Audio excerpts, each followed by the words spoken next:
Jangan lupa di-subscribe, like, dan share. Oke, terima kasih. Assalamualaikum warahmatullahi wabarakatuh. Berjumpa lagi dengan channel CJ Karoliane. Hari ini kita akan membahas penilaian akhir semester ganjil jenjang SD atau MI tahun pelajaran 2022-2023. Sebelumnya, kita semuanya sudah mengerjakan soal-soal PAS di minggu yang lalu. Hari ini kita akan bahas bersama ya anak-anak. Kalian harus catat soal-soal mana yang kalian anggap sulit sehingga nanti kalian bisa mengerjakan apabila bertemu dengan soal yang seperti itu. Sebelum kita mulai, marilah kita berdoa terlebih dahulu supaya kita diberikan kemudahan dalam memahami soalnya. Berdoa, mulai. Berdoa selesai. Baiklah anak-anak, kita langsung menuju nomor 1 ya. Kita bahas bersama-sama. Nomor 1, tempat sampah yang berwarna hijau untuk sampah yang berasal dari A. Daun-daunan, B. Plastik, C. Kaca, D. Kardus. Tempat sampah yang warna hijau berarti adalah tempat sampah untuk benda yang bisa didaur ulang atau bisa di bukan didaur ulang ya, tapi bisa dikompos atau dibuat pupuk atau bisa diuraikan oleh zat-zat organisme yang tidak bisa kita lihat. Jadi, sampah hijau itu apa? Ya, benar sekali. Sampah yang berasal dari daun-daunan. Ya, daun apa namanya? Daun mangga, daun pisang, daun bayam ya, sisa-sisa bayam itu bisa kita buang di tempat sampah yang warnanya hijau. Plastik, kaca itu tidak bisa diuraikan atau kita biasanya buang di tempat yang warnanya merah ya. Kardus itu masih bisa kita daur ulang ya, kita lembutkan atau kita cincang, biasanya dimasukkan dalam pabrik nanti akan diolah lagi untuk menjadi kardus atau untuk menjadi selembar kertas. Ya, nomor 2, sampah plastik dibuang di tempat yang berwarna tempat sampah yang berwarna A. Kuning, B. Biru, C. Hijau, D. Merah. Kita tadi sudah membahasnya ya, tempat sampah untuk benda-benda yang sulit diurai atau tidak dapat diurai itu diletakkan di tempat sampah yang warnanya merah. Ya, merah anak-anak. Ya, jadi kita harus bisa membedakan mana sampah yang bisa diuraikan, mana sampah yang tidak bisa diuraikan. Nomor 3, untuk mengurangi berkembangnya nyamuk, kita melakukan A. Menaruh pakaian sembarangan, B. Mengalirkan air yang tergenang, C. Melakukan 3M, D. Membiarkan air yang tergenang. Untuk mengurangi berkembangnya nyamuk ya, kegiatan untuk preventif agar tidak terserang nyamuk Aedes aegypti, malaria, atau demam berdarah. Apa yang harus kita lakukan anak-anak? Ya, kita harus melakukan 3M ya, membuang, mengubur, dan sebagainya. Jadi jawaban yang paling tepat adalah C.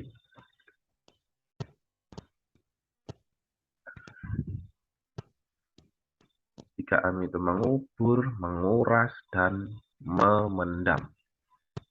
Nomor 4. Nomor 4. Lapangan kasti biasanya berbentuk A.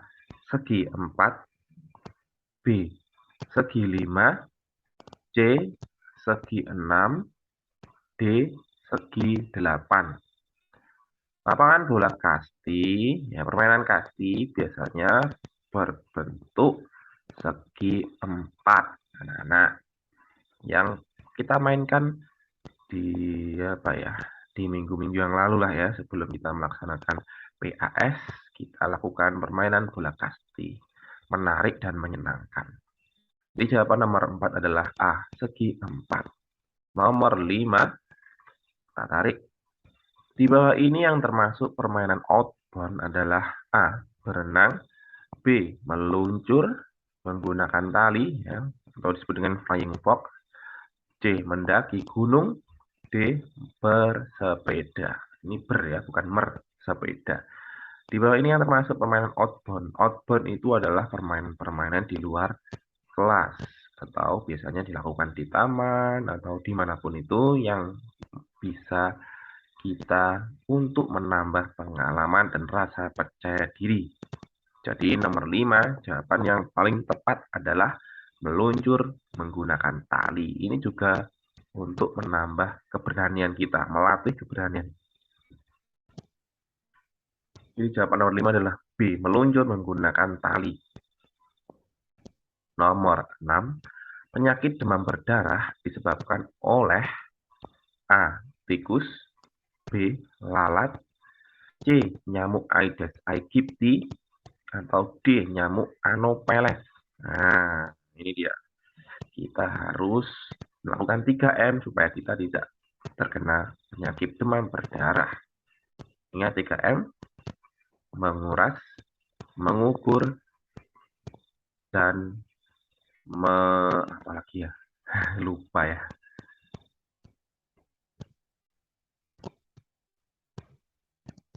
Memendam. Mengubur, memendam sama ya. Oke, jawaban nomor 6 yang paling tepat adalah C. Nyamuk Aedes aegypti. Aedes aegypti adalah nyamuk yang menyebabkan demam berdarah. Sekarang lanjut nomor 7.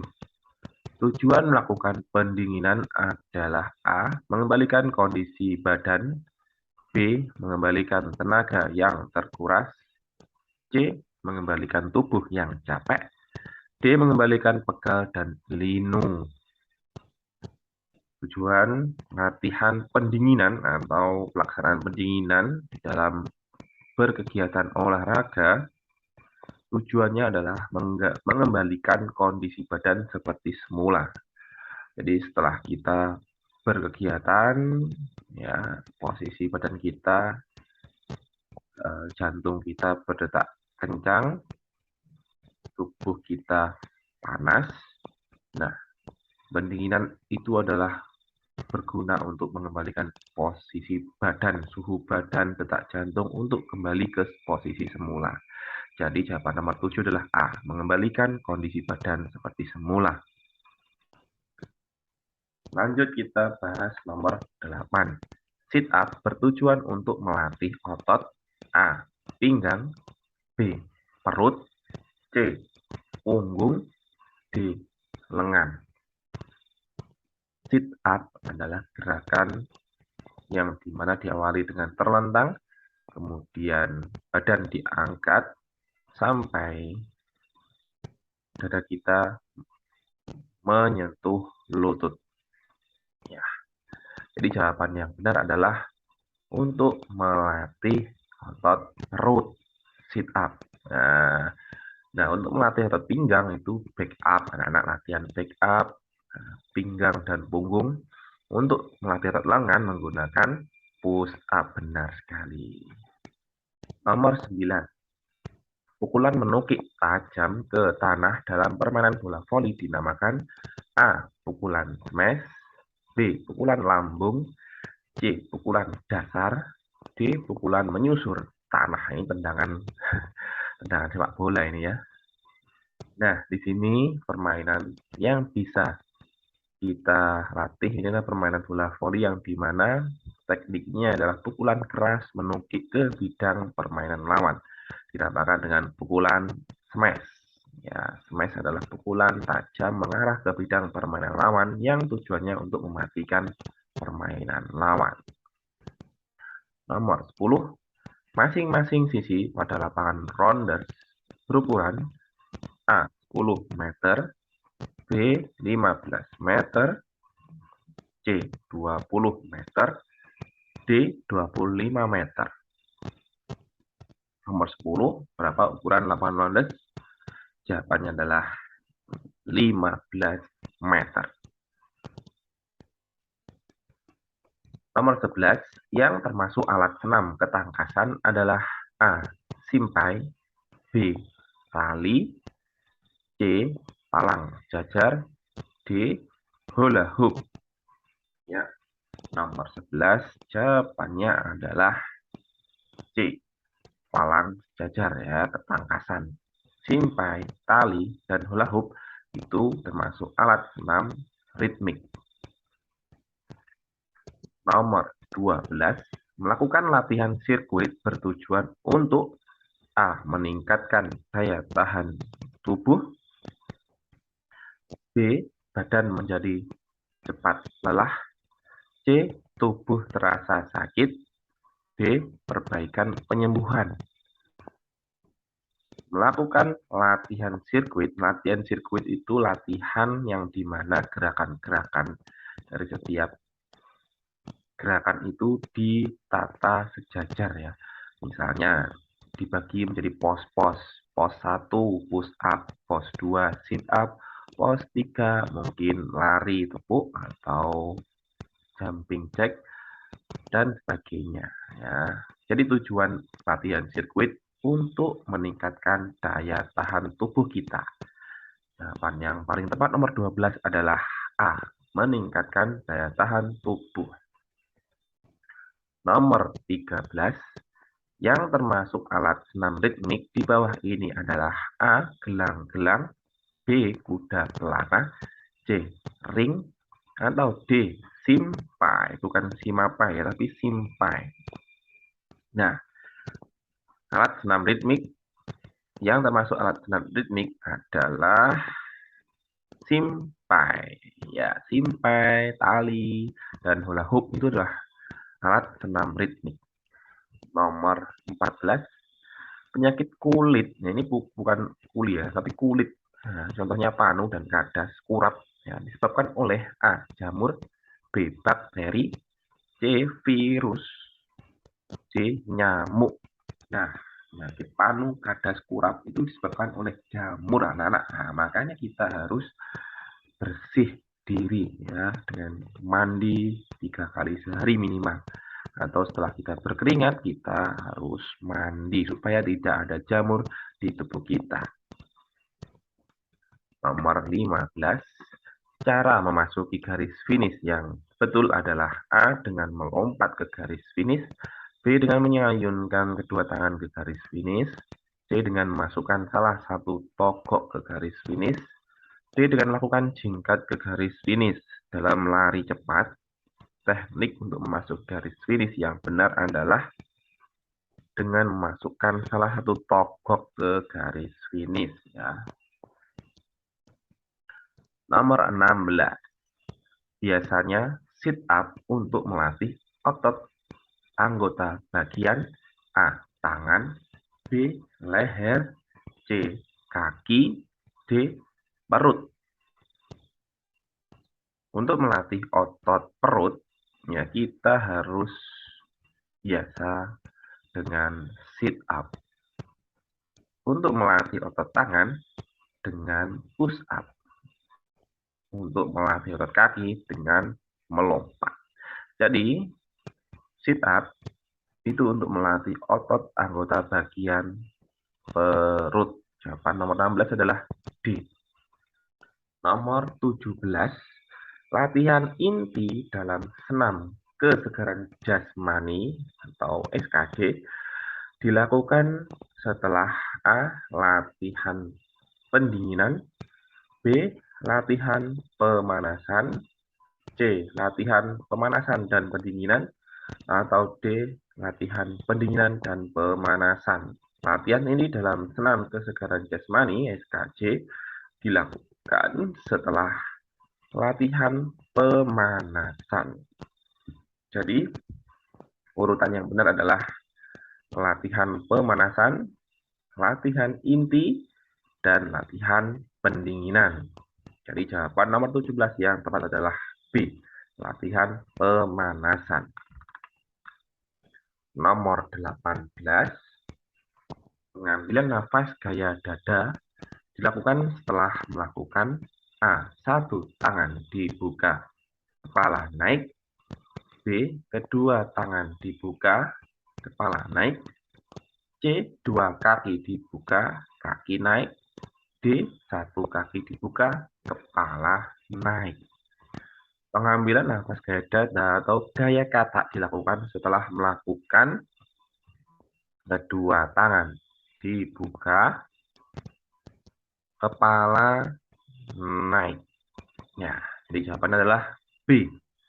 Kedua tangan dibuka, kepala naik. Nomor 19. Untuk menghindari bahaya narkoba bagi generasi muda adalah A. Mendekati orang yang memakai narkoba. Nah, jangan. B. Mencoba untuk merokok. Tidak boleh juga. C. Berkumpul dengan sembarang orang. Tidak boleh. Seperti itu. D. Melakukan olahraga dan kegiatan yang positif. Nah, ini yang paling benar. Untuk menghindari bahaya narkoba, kita harus sibukkan diri untuk berolahraga, untuk hal-hal yang positif. Jadi jawaban nomor 19 adalah D, melakukan olahraga dan kegiatan positif. Nomor 20, manfaat melakukan kegiatan outbound adalah A. Bersenang-senang, B. Bergembira ria, C. Menghindari kejenuhan, D. hura-hura. Outbound selain melatih kepercayaan diri, bersenang-senang, melatih keberanian, juga untuk refreshing anak-anak. Jadi nomor 20, jawaban yang paling tepat adalah menghindari kejenuhan kita. Ya, biasanya kita belajar di dalam kelas, di lingkungan sekolah. Sekali-kali kita melakukan outbound, belajar di luar kelas untuk merefreshing, untuk menambah pengalaman juga. Jadi jawaban nomor 20 yang paling tepat adalah menghindari kejenuhan. Nomor 21, lari yang menempuh jarak 100 meter, 200 meter, 400 meter termasuk lari A. Lari jarak pendek, B. Lari jarak jauh, C. Lari jarak sedang, D. Lari jarak menengah. Ya, jawaban nomor 21, lari yang menempuh jarak 100, 200, dan 400 meter itu termasuk jenis lari jarak pendek. Ya, jarak lari itu dibagi menjadi 3, itu lari jarak pendek, lari jarak menengah, dan lari jarak jauh. Jadi 100, 200, 400 meter itu termasuk lari jarak pendek. Jawabannya adalah A. Nomor 22, tarik tambang dapat untuk melatih kekuatan otot. A. Tangan dan kepala, B. Leher dan kaki, C. Kaki dan tangan, atau D. Perut dan paha. Tentunya tarik tambang itu menggunakan tangan, yang dimana gerakannya saling tarik-menarik. Siapa yang kuat tarikannya, maka dia yang menang. Jadi, jawaban yang paling tepat adalah otot tangan. Dan, anak-anak, kepala atau kaki? Ya, jawabannya adalah kaki, anak-anak. Jadi, kaki dan tangan itu sangat berpengaruh dalam olahraga tarik tambang atau perlombaan tarik tambang. Jadi jawaban nomor 22 adalah C, kaki dan tangan. Nomor 23, otot perut dapat dilatih dengan melakukan, waduh ini tadi kita sudah bahas juga ya, langsung saja anak-anak ya. Jadi jawabannya adalah sit up. Nah, push up itu untuk melatih otot tangan, back up untuk melatih otot punggung, dan pull up itu untuk melatih otot tangan juga. Nomor 23 jawabannya adalah sit up B. Nomor 24, Setiap game dalam tenis meja setelah mendapatkan nilai A. Oh iya, ini maksudnya game dari tenis meja ya. Bila mana kita mendapatkan nilai titik duluan gitu loh maksudnya. A 10 poin, B 11 poin, C 21 poin, D 25 poin. Nah, dalam tenis meja yang biasanya kita mainkan itu poinnya 11. Ya, namun sampai saat ini poin dalam tenis meja sudah berubah seperti bermain bulu tangkis, yaitu 21 poin. Ya, nomor 25. Dalam permainan bola voli mini, setiap tim berjumlah dalam permainan bola voli mini anak-anak, permainan tidak seperti dengan voli dewasa. Yang voli dewasa jumlahnya adalah 6. Sedangkan bola voli mini jumlahnya adalah 4 orang saja.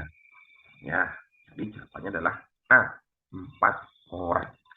Baiklah, sampai di sini dulu pembahasan kita tentang penilaian akhir semester jenjang SD MI kelas 6 di tahun 2022 di 2023. Semoga bermanfaat. Sampai jumpa di video selanjutnya. Saya akhiri. Wassalamualaikum warahmatullahi wabarakatuh.